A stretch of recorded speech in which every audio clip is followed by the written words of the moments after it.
అంటే ఊహించుకోండి ఏం జరిగి ఉంటుంది.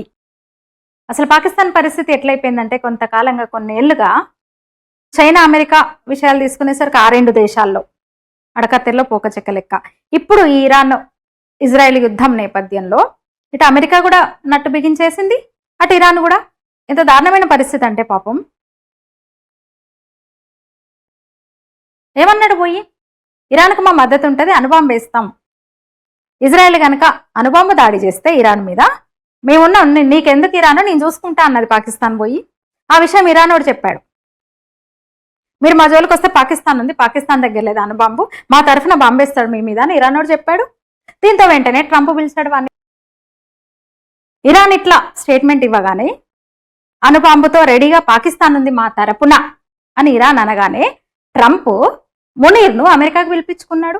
వాడు దొంగే, వీడి దొంగే, వాడు పెద్ద దొంగ అనుకోండి, వీడికన్నా వాడు పెద్ద దొంగ, కానీ వాళ్ళ కింద బతికే దొంగ వీడు. ఆ పెద్ద దొంగ కింద బతికే చిన్న దొంగ కదా వీడు. మరి అందుకని ఆ దొంగతో ఈ పెద్ద దొంగ మాట్లాడింది ఇదే, పిలిపించుకొని మరి సరిహద్దు మూసేశాడు. అమెరికా చెప్తేనే కదా. ఇరాన్కు సాయం చేసే పరిస్థితి కనుక ఉంటే పాకిస్తాన్కి ఎందుకు మూసేస్తుంది? అమెరికా ఒత్తిడి లేకపోయి ఉంటే, అమెరికా వార్నింగ్తో కాకుంటే ఎందుకు సరిహద్దు మూసేస్తుంది? బలూచిస్తాన్ దగ్గర బార్డర్ ఉంటుంది కదా పాకిస్తాన్కి ఇరాన్కి.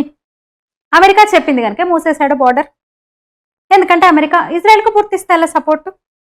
ఇప్పుడున్న అగ్రదేశాల్లో, అగ్రరాజ్యాల్లో ఇరాన్ ఇజ్రాయెల్ యుద్ధంలో ఎక్కువగా పాల్గొంటుంది, జోక్యం చేసుకుంటున్నది. ఒక సైనికుల్ని పంపించలేదు కానీ, సైనిక సహాయం లేదు కానీ, అన్ని విధాలుగా కూడా సపోర్ట్ చేస్తున్నది అమెరికా మాత్రమే. రష్యా న్యూట్రల్గా ఉంది, చైనా న్యూట్రల్గా ఉంది, భారత్ న్యూట్రల్గా ఉంది.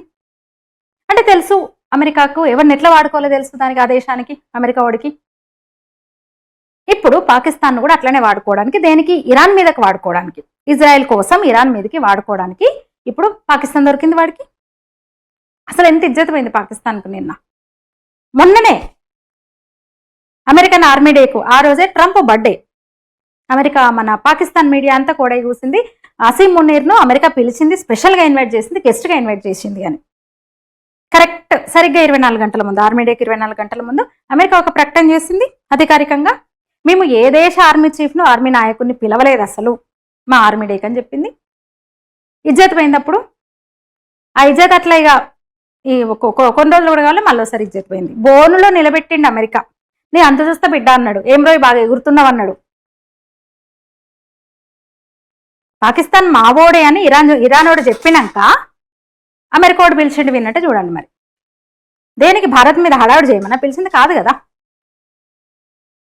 అట్లా పాకిస్తాన్ ఇజ్జత్ను వాడు తీస్తే, ఎవడు అమెరికా వాడు తీస్తే, ఇప్పుడు తాజాగా పిలిచి ఆర్మీ చీఫ్ని పిలిచి వార్నింగ్ ఇచ్చి, ఒళ్ళు బలిసింది నీకు, నోరు దగ్గర పెట్టుకో, ఏం ఇరాన్కి సపోర్ట్ అంటున్నావేంద్రా, ఇజ్రాయెల్ దిక్కు నేనున్నా, నోరు మూసుకొని కూర్చో, ఇప్పుడు నేను ఎయిర్ ఫీల్డ్ను కూడా వాడుకోబోతున్నా, ఎయిర్ బేస్ నేను ఇప్పుడు వాడుకుంటా, ఇజ్రాయెల్ వాడుకుంటాడు యుద్ధంలో, ఒళ్ళు దగ్గర పెట్టుకో, తోలు తీస్తా లేకపోతే అని చెప్పి అట్లా పాకిస్తాన్ ఇజ్జత్ మొత్తాన్ని అమెరికా వాడు తీస్తే, వాని ఇజ్జత్ని భారత్ తీసింది, మోడీ తీసిండు.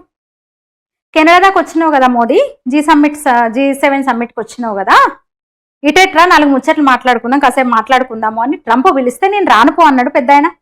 చాలా పెద్ద ఇన్సల్ట్ అది అగ్రరాజ్యానికి, పెద్దన్నకి. అదంతా ఒకటైతే అసలు ఈ పెద్ద ఆయన ఎందుకు చెప్పినట్టు, భారత ప్రధాని ఎందుకు చెప్పినట్టు ఆ మాట? పిలిచిండు, ఫోన్ చేసిండు, ట్రంప్ అన్నాడు నువ్వు రా అన్నాడు, ఈయన నేను రాను అన్నాడు. ఎందుకు చెప్పడం బయటికి? చెప్పకుండా ఉండాల్సింది కదా మోదీ. చెప్పాడు అంటే అర్థం ఏంటి? వెళ్ళకపోవడానికి కారణం, మోదీ అమెరికాకు వెళ్ళకపోవడానికి కారణం, వాషింగ్టన్ డీసీలో అక్కడ మునీర్ ఉన్నాడు, ఆ టైంలో అసీం మునీర్తో ట్రంప్ మాట్లాడుతున్నాడు కాబట్టి నేను వెళ్ళనని కాదు. మోదీకి కోపం వచ్చింది, ఆగ్రహం కలిగింది అమెరికా మీద, మునీర్ అక్కడ ఉన్నాడు కాబట్టి అని పిచ్చి మీడియా రాస్తుంది కదా. అట్లెట్లా? అది కారణం ఎట్లయితుంది? నిజంగానే మోదీ ఎట్లా అనుకుంటే వాడి జోక్యాన్ని అంగీకరించినట్టు కదా. అలాంటి పిచ్చి పని మోదీ ఎందుకు చేస్తాడు, భారత్ ఎందుకు చేస్తుంది, నయా భారత్ ఎందుకు చేస్తుంది?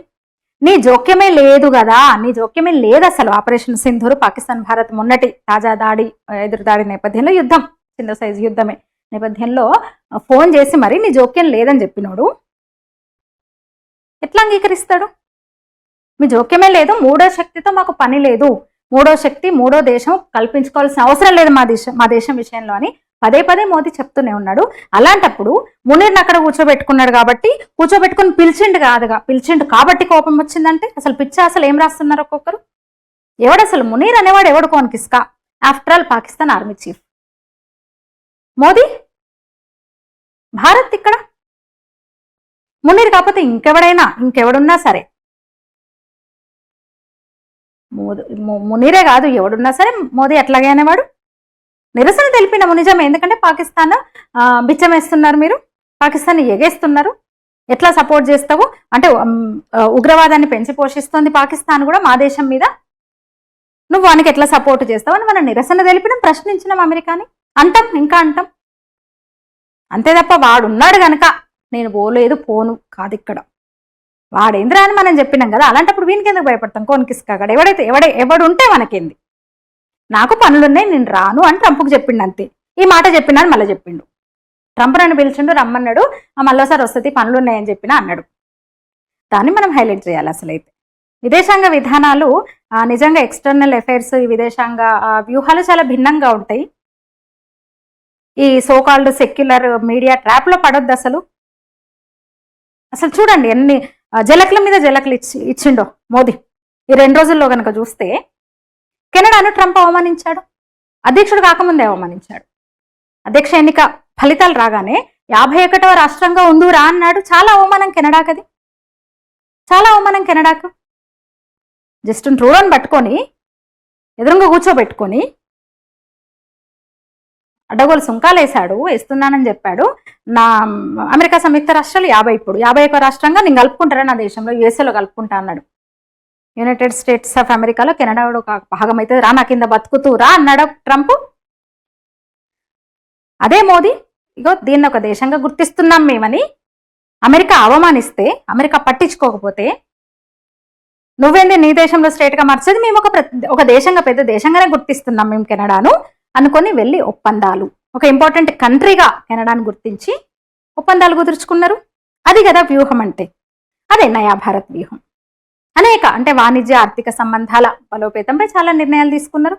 ఎగుమతులు పెంచుకుంటున్నాం కెనడా నుంచి, అటు తగ్గించుకుంటాం. ఇంకా 3వది నువ్వు పిలిస్తే నేను రానని చెప్పాడు. కెనడా దాకా పోయి కూడా, పక్కనే ఉన్న కెనడా దాకా పోయి అమెరికా అధ్యక్షుడు పిలిస్తే రాను అన్నాడు.